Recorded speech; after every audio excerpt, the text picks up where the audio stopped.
Really good time. I know what you're thinking immediately. He should have gone with the contact lenses tonight, yeah. But it does mean you get the chance to look like both Harry Potter and someone from Skins. So that's great. That's good news. This is my first time doing this on the stand-up show. Bit of a novice, a virgin, someone might say. And like my first time, I'm a little nervous. And there's already laughter, which replicates much of what happened throughout. So that's good news. Let's start. Yes. So, I've been in a terribly bad mood this week because on Tuesday morning I came down to probably the most shocking thing a student could ever see, and it wasn't his politics lecturer sleeping next to him. Mr. Johnson had left well before that. It's fine. It was coming downstairs to a letter from the university. One of these.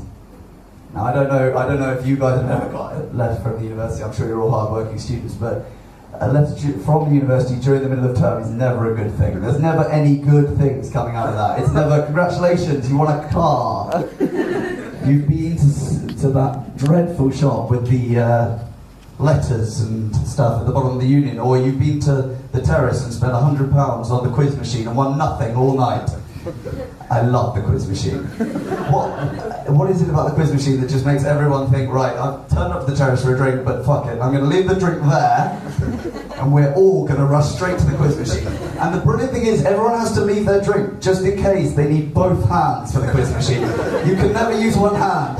Never use one hand. And the first question always comes up, and it's always so easy. But the wonderful thing about the quiz machine is it's brilliant banter. They've always got something that's not quite right, and you think, that really shouldn't be on a quiz machine. So it'll be, which of these is an Italian football club? And there'll be three options, A, B or C. A, Juventus, probably. We'll see what the other options are. B, Manchester United, probably not. And then C, Inter Milan.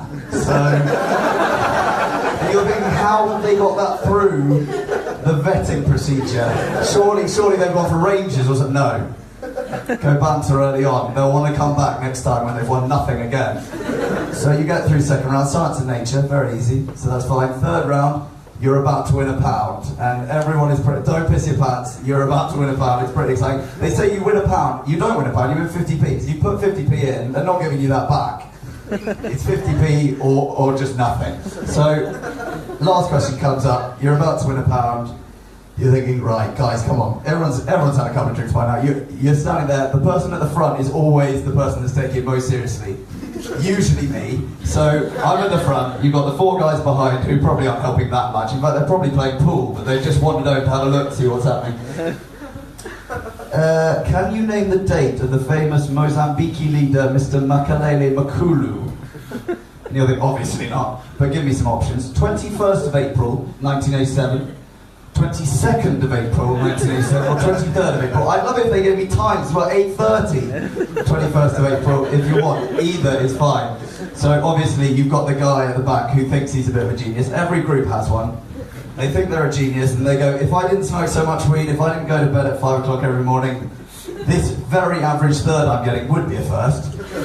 My one's sitting right there, so he's there. I don't know if you know Adam Rushing. If he didn't smoke so much weed, he'd be a genius, so it's fine. Anyway, so he goes, I've just got an inkling it might be B. It's definitely not B, but he just thinks if I say B, they might go for B. And you know that you can't not go for B, because if it is B and you don't go for it, that's your night ruined. He's going to be on it every single time. I can't believe you just ruined that. That would have been 50p towards my next pint, so you go for B, it's never B. And you go for A next, because obviously it's at the top of the row, and it's always C. I think they make it up as they go along. There's no Makalele Makulu. There's no such person. They've just thought, let's give him a question, we'll put some answers there, he won't know the answer, he'll guess 2, and the fact it's the third one, it doesn't matter, because he's not going to know the answer anyway. But the genius goes, I'm pretty sure I knew that.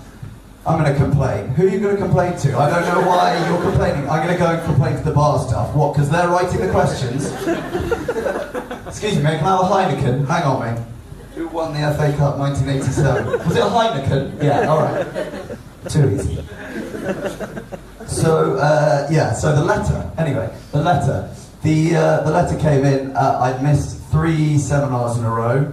Shocking. But the problem is, once you've missed 2, you can't go back. The second one is crucial. Because the problem is, as long as you miss 2, the going back becomes a real chore. You have to do the work, you turn up, and it's always sarcastic. Mr. Maxwell, so glad you could make it, finally. Thought you were dead. Didn't make it last time, or the time before, and you turn up and you feel awful. You probably haven't done the work, and he's going to pick you on you for the entire seminar. So you're just really sitting there. You never turn up and they go, Mr. Maxwell, wonderful to see you, congratulations, you won a car for turning up to the seminar. I don't know why I keep talking about cars. I do actually. I watched Darren Brown last week. I don't know, any Darren Brown fans in? Yeah. Wonderful human being. Gay, apparently. I didn't know that. I found that out last week. A bit of intellectual news for everyone, if you didn't know that already about Darren Brown. Anyway, Darren Brown last week, his show on E4, he subliminally told people messages through his show. Everyone took them in without noticing, and then, so I was thinking Tickled Pig might change the £100 to a car if I continued to say it enough times. The problem is, Darren told everyone at the end of the show, I've gone a little early and I feel that I probably won't get any form of vehicle whatsoever. And I'm not really sure why I would want a form of vehicle, seeing as I have been banned from driving, which is a little unlucky. I mean, I was genuinely, I know you're looking at me thinking, well, you're an idiot, but I was genuinely unlucky. All 3 times I was caught speeding. The policeman was a bit harsh. The third one particularly I want to talk to you about, because I was really, really hard done by it. It was my 21st birthday. 21st of April this year, came back to Leeds from home, looking forward to the party. You know, everyone's going to be there, obviously. And you turn up, you go, I was about a mile outside of Leeds, and I was going along, new Cortina's album, very excited, couldn't be more excited in fact, and suddenly looked in my rearview mirror and there was an enormous police car right behind me. Apparently it had been following me for over a mile, but I was so excited by the music, I literally hadn't noticed, and there it was. So anyway, he pulled me over, and on the hard shoulder, I'd never been pulled over before it was always cameras. This is very different. When you actually get pulled over by a police car, it really is very scary, because you're thinking, this face is far too pretty to be in prison. I can't do that. So let's try and be as nice as possible. So